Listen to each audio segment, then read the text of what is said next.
पत्नी के नाजायज संबंधों ने ली पति की जान। प्रमिला ओबराय, सितंबर 13, 2024। उत्तर प्रदेश के बदायूं शहर के सिविल लाइंस इलाके में एक स्कूल है होली चाइल्ड। निशा इसी स्कूल में पढ़ाती थी। उसका पति राजकुमार पादरी था और उसकी पोस्टिंग बदायूं जिला मुख्यालय से लगभग 23 किलोमीटर दूर वजीरगंज की एक चर्च में थी। चर्च में जब ज्यादा काम रहता था तो राजकुमार रात में वहीं रुक जाता था। निशा को स्कूल की बिल्डिंग में ही रहने के लिए कमरा मिला हुआ था, जहां पर वो पति राजकुमार और दो बेटियों रागिनी व तमन्ना के साथ रहती थी। राजकुमार और निशा की मुलाकात लखनऊ में पादरी के काम की ट्रेनिंग के दौरान हुई थी, जो कि बीसीसीआई संस्था द्वारा अपने धर्म प्रचारकों को दी जाती है। कुछ मुलाकातों के बाद दोनों एक दूसरे को पसंद करने लगे। निशा मूल रूप से गोरखपुर जिले की रहने वाली थी। उसके पिता दयाशंकर पादरी थे। निशा की बड़ी बहन शारदा की शादी बरेली निवासी रघुवीर मसीह के बेटे दिलीप के साथ हुई थी। इसी के चलते बहन के देवर राजकुमार से निशा की नज़दीकियां बढ़ने लगीं। दोनों जानते थे कि घर वालों को इस रिश्ते से कोई ऐतराज नहीं होगा, अतः दोनों ने अपनी पसंद की बात अपने परिवार वालों को बता दी थी। राजकुमार ने लखनऊ में अपनी ट्रेनिंग पूरी कर ली, लेकिन किन्हीं कारणों से निशा को ट्रेनिंग बीच में ही छोड़ देनी पड़ी। राजकुमार बरेली निवासी रघुवीर मसीह का बेटा था। रघुवीर मसीह पुलिस विभाग में वायरलेस मैसेंजर के पद पर बदायूं में तैनात था। सन 2014 में पारिवारिक सहमति से राजकुमार और निशा का विवाह हो गया। रघुवीर मसीह के 4 बेटे और 2 बेटियां थीं। सबसे बड़ा बेटा रवि था, जिसकी शादी बाराबंकी निवासी अनुराधा से हुई थी। दूसरा दिलीप था, जिसकी शादी निशा की बड़ी बहन शारदा से हुई थी। उससे छोटा राजकुमार था और सबसे छोटा राहुल। राजकुमार की पहली पोस्टिंग कासगंज जिले के सोरों कस्बे में नवनिर्मित चर्च में हुई थी।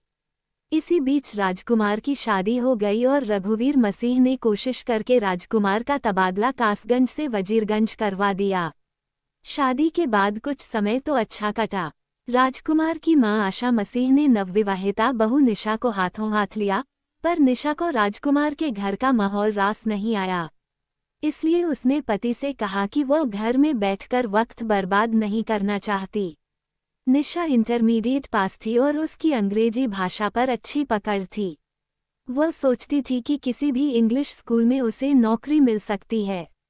नौकरी करने वाली बात निशा ने पति और सास ससुर से बताई तो उन्हें इस पर कोई ऐतराज नहीं हुआ।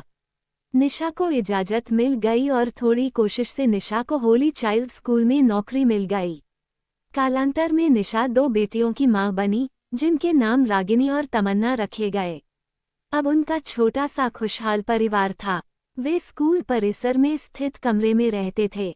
राजकुमार और निशा का दाम्पत्य जीवन काफी सुखद था। किन्हीं खास मौकों पर वे लोग बरेली चले जाते थे।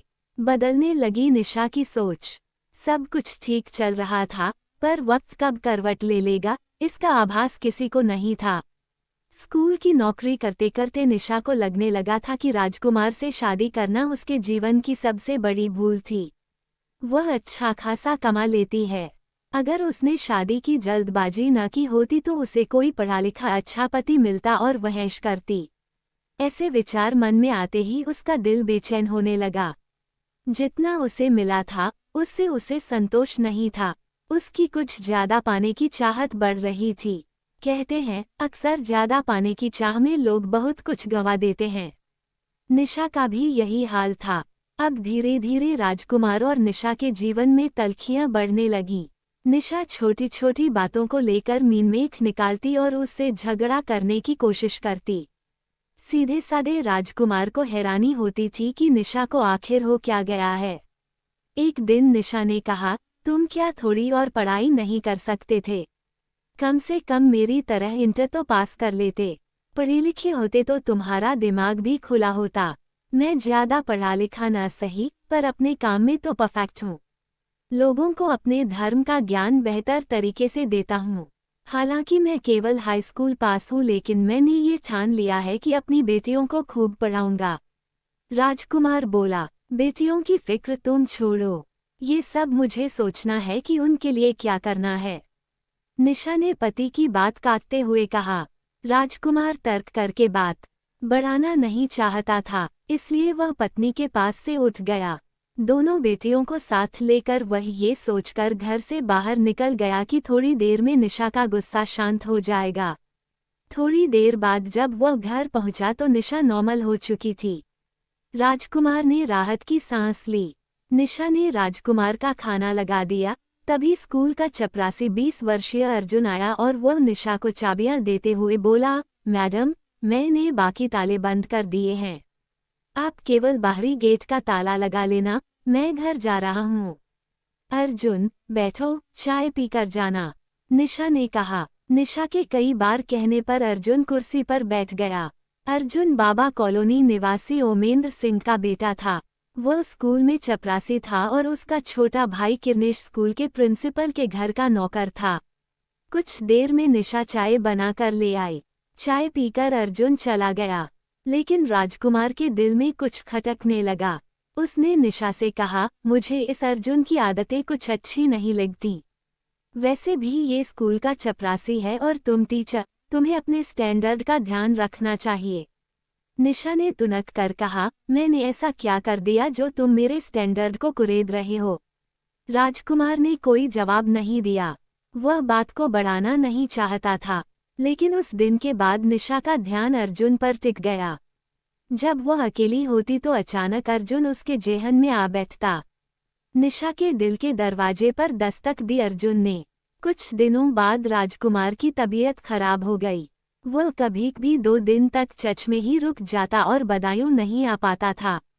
इस अकेलेपन ने निशा को गुमराह कर दिया। अर्जुन एक स्वस्थ और स्मार्ट युवक था। वैसे भी निशा के साथ वह घुलने मिलने लगा था। अब राजकुमार की गैरमौजूदगी में वह निशा के कमरे में आ जाता और उसकी बेटियों के लिए खाने पीने की चीजें ले आता था। निशा के मन में अर्जुन अपनी जगह बनाने लगा था। निशा भी अर्जुन के बारे में सोचती रहती थी। वह उसकी मजबूत बाहों में समाने के लिए बेताब रहने लगी थी। उधर अर्जुन निशा को चाहता तो था, लेकिन निशा के पति की वजह से पहल करने की हिम्मत नहीं जुटा पा रहा था। कहा जाता है कि फिसलन की ओर बढ़ने वाले कदम आसानी से दलदल तक पहुंच जाते हैं। यही निशा के साथ हुआ। एक दिन शाम को निशा के पास राजकुमार का फोन आया। उसने कहा कि वह आज रात को घर नहीं आ पाएगा। इस फोन कॉल ने निशा के दिल में हलचल मचा दी। उसके दिल की धड़कनें बढ़ गईं। निशा के दिमाग में अर्जुन घूम रहा था। उसने कमरे से बाहर निकलकर देखा तो उस समय अर्जुन स्कूल के अपने काम निपटाकर घर जाने की तैयारी कर रहा था।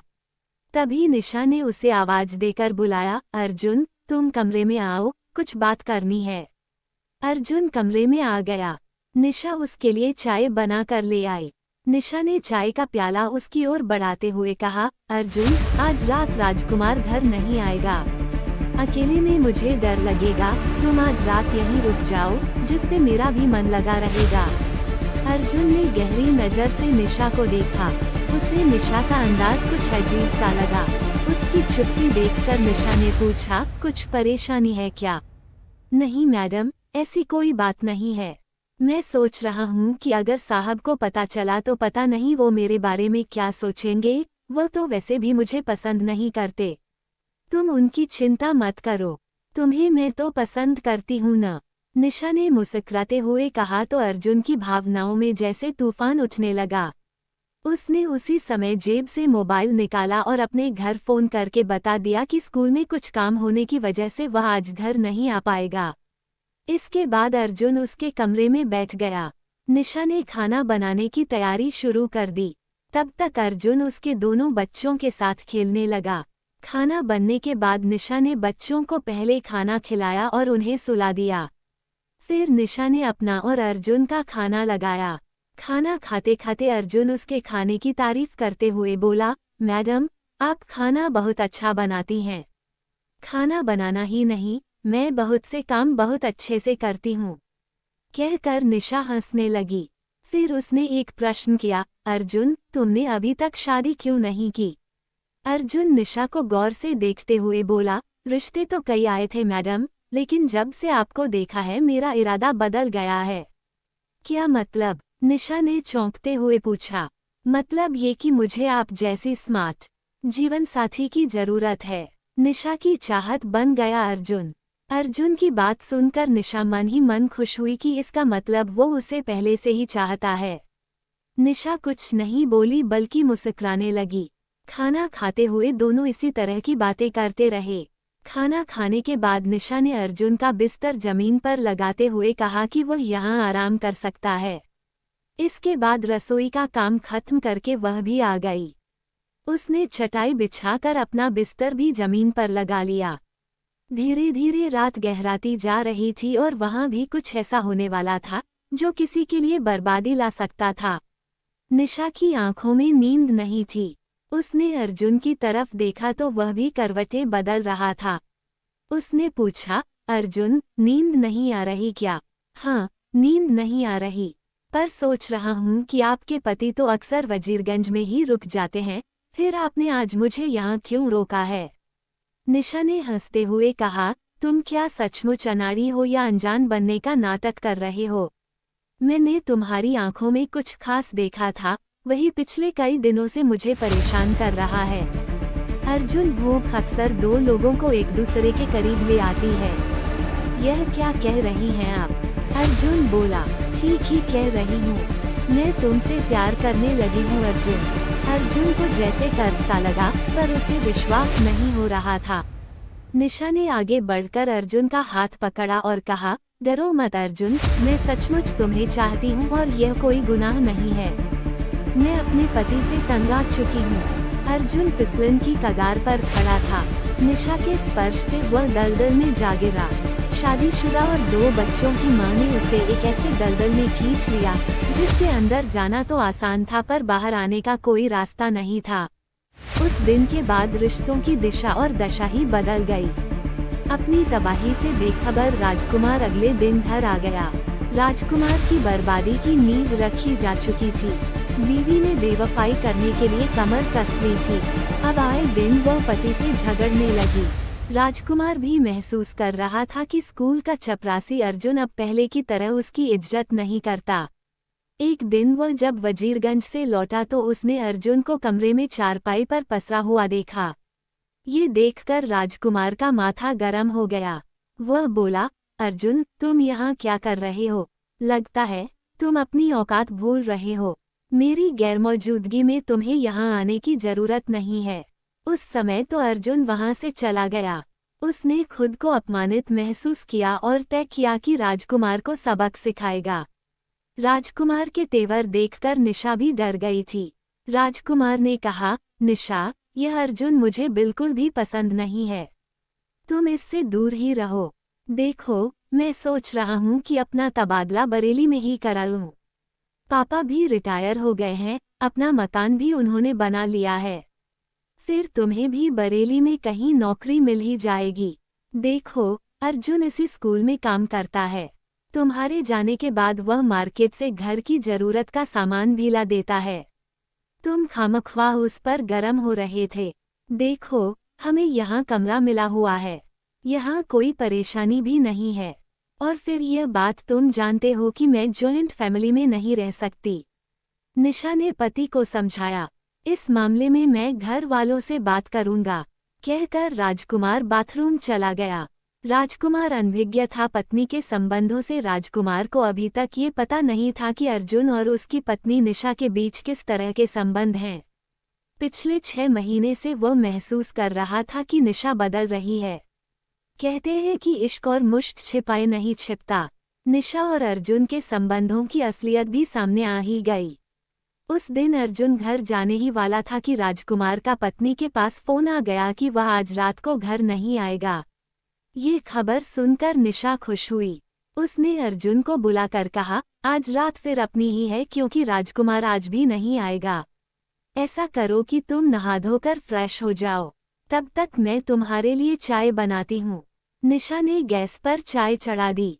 अर्जुन भी फ्रेश होने के लिए बाथरूम में घुस गया।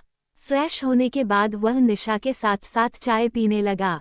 चाय की चुस्कियां लेते हुए वह बोला, ऐसा आखिर कब तक चलेगा? हमें कुछ करना ही होगा।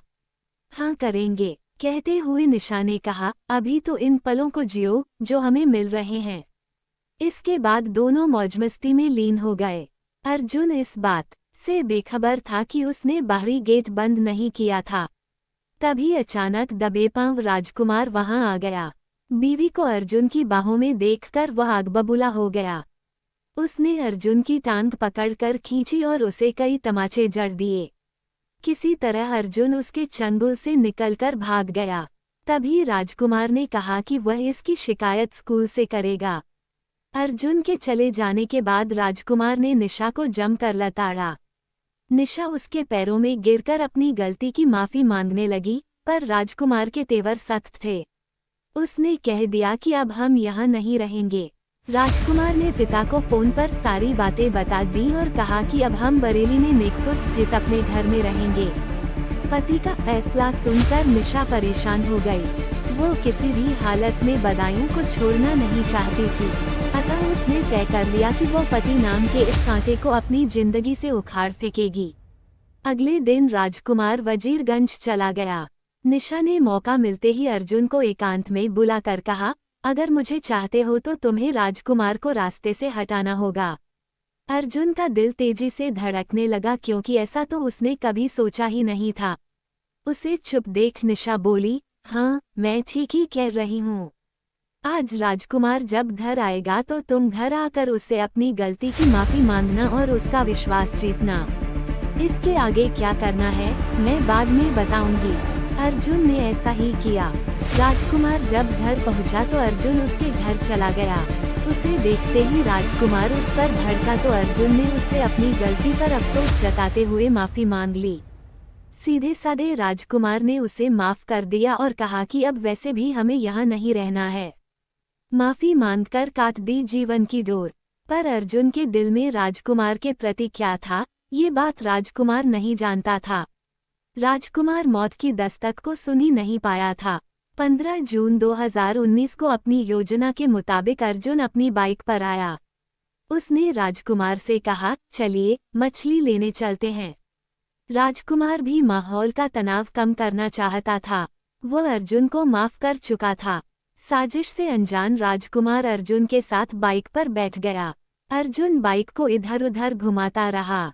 फिर बाइक मझिया गांव के सुनसान इलाके में ले गया और बोला, अब बाइक आप चलाओ, मैं पीछे बैठता हूँ। राजकुमार ने ड्राइविंग सीट संभाली। दोनों शर्की रेलवे स्टेशन से कुछ ही दूरी पर पहुंचे थे कि बाइक पर पीछे बैठे अर्जुन ने जेब से तमंचा निकाला और राजकुमार के सिर पर गोली मार दी। राजकुमार का बैलेंस बिगड़ा और वह बाइक समेत जमीन पर गिर गया। राजकुमार खून से लथपथ था। अब योजना के मुताबिक राजकुमार को रेलवे ट्रैक पर डालना था ताकि उसकी मौत ट्रेन एक्सीडेंट लगे। अर्जुन चाहता था ट्रेन एक्सीडेंट समझा जाए। खून से लथपथ राजकुमार को अर्जुन ने रेलवे ट्रैक पर डाल दिया। उसके कपड़े भी खून से लथपथ थे। रेलवे लाइन पर पड़ा राजकुमार तड़प रहा था। वो अभी जिंदा था, पर अर्जुन ने जो सोचा था हो नहीं सका। कासगंज से बरेली जाने वाली ट्रेन तब तक गुजर गई थी। अब सुबह 5 बजे से पहले वहां से कोई गाड़ी निकलने वाली नहीं थी। अर्जुन ने बाइक स्टार्ट की और घर आ गया। उसने खून सने कपड़े उतारे। कपड़ों पर लगा खून देखकर घर वाले सन्न रह गए। उन्होंने अर्जुन से जब सख्ती से पूछताछ की तो पता चला कि अर्जुन ने राजकुमार का कत्ल कर दिया है। अर्जुन ने अपने कपड़े धो डाले और घर वालों से सख्त लहजे में कहा कि कोई भी अपना मुंह नहीं खोलेगा। उसने निशा को काम हो जाने की खबर फोन पर दे दी। रात जैसे तैसे गुजर गई। सुबह मॉर्निंग वॉक पर निकले लोगों ने रेलवे ट्रैक पर लाश देखी तो किसी ने इसकी सूचना रेलवे पुलिस को दे दी। पुलिस वहां आ गई और लोगों से लाश की शिनाख्त कराने की कोशिश की, पर उसकी शिनाख्त नहीं हो पाई। सिविल लाइंस थाने की पुलिस भी वहां पहुंच गई। उधर राजकुमार को 15 जून को बरेली जाना था। ये बात उसने फोन पर अपने पिता रघुवीर को बता दी थी, लेकिन वह रात में घर नहीं पहुंचा तो घर वाले परेशान हो गए। इधर थाना सिविल लाइंस के थाना प्रभारियों पी गौतम, सीओ राघवेंद्र सिंह राठौर और एसपी सिटी जितेंद्र कुमार श्रीवास्तव भी मौके पर पहुंच गए थे। फोरेंसिक टीम भी जांच के लिए पहुंच गई थी। जांच में पुलिस को मृतक की जेब से 100 रुपए का एक नोट और एक पर्ची मिली। पुलिस ने जरूरी कार्रवाई करके लाश पोस्टमार्टम के लिए भेज दी। 17 जून को लाश का फोटो अखबारों में छपा तो रघुवीर के एक रिश्तेदार जे.पी. मसीह ने उन्हें फोन करके पूछा कि राजकुमार कहाँ है। रघुवीर ने कहा कि राजकुमार को बरेली आना था, पर आया नहीं है। सब जगह फोन कर लिया, पर उसका कुछ पता नहीं है। तब जे.पी. मसीह अखबार लेकर रघुवीर के घर पहुंच गए और उन्हें अखबार दिखाया। अखबार में अपने बेटे की लाश का फोटो देखकर रघुवीर की आंखों से आंसू निकल आए। वो परेशान हो गए। तभी उनके पास पुलिस कंट्रोल रूम से भी फोन आ गया। रघुवीर अपने रिश्तेदारों के साथ पोस्टमार्टम हाउस पहुंच गए और लाश की शिनाख्त बेटे राजकुमार के रूप में कर दी। निशा भी किसी से खबर पाकर घायली आंसू बहाती हुई पोस्टमार्टम हाउस पहुंची। वो वहां इस तरह से रो रही थी जैसे उसका सब कुछ लुट गया हो। पोस्टमार्टम के बाद लाश बरेली लाकर उसका अंतिम संस्कार कर दिया गया। निशा के हाव भाव देखकर रघुवीर की समझ में कुछ आ रहा था। उन्हें शक था कि उनके बेटे की हत्या निशा ने कराई होगी, क्योंकि उसे रंगे हाथ पकड़ने पर राजकुमार ने उसकी शिकायत अपने पिता से कर दी थी। रघुवीर ने जांच अधिकारी के सामने अपनी पुत्रवधू और अर्जुन के नाजायज संबंधों का खुलासा कर दिया था। पुलिस ने अर्जुन को हिरासत में ले लिया। अर्जुन ने अपने हाथ पर ब्लेड से निशा का नाम लिख रखा था। पुलिस ने निशा और अर्जुन को आमने सामने बैठाकर पूछताछ की तो दोनों एक दूसरे पर इल्जाम लगाने लगे। उनकी दीवानेपन आशिकी की हवा निकल चुकी थी। दोनों ने ही अपना जुर्म स्वीकार कर लिया। अब दोनों को जेल जाने का डर सता रहा था। पुलिस ने भादुम्री की धारा 302, 201 के तहत मुकदमा दर्ज करके उनसे विस्तार से पूछताछ की और कोर्ट में पेश कर जेल भेज दिया। रागिनी और तमन्ना ने मां बाप दोनों को खो दिया था। राजकुमार की मां आशा मसीह ने कहा कि उसे तो विश्वास ही नहीं हो रहा कि उनकी बहू उनके सीधे सादे बेटे को मरवा सकती है। अब इस उम्र में उन्हें अपने बेटे की बच्चियों की परवरिश के लिए जीना होगा। निशा के पिता दयाशंकर और मां गीता को बेटी के इस गुनाह पर अफसोस होता है।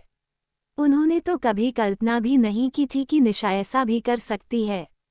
काश राजकुमार मौत की दस्तक को सुन पाता तो उसे अपनी जान से हाथ न धोना पड़ता।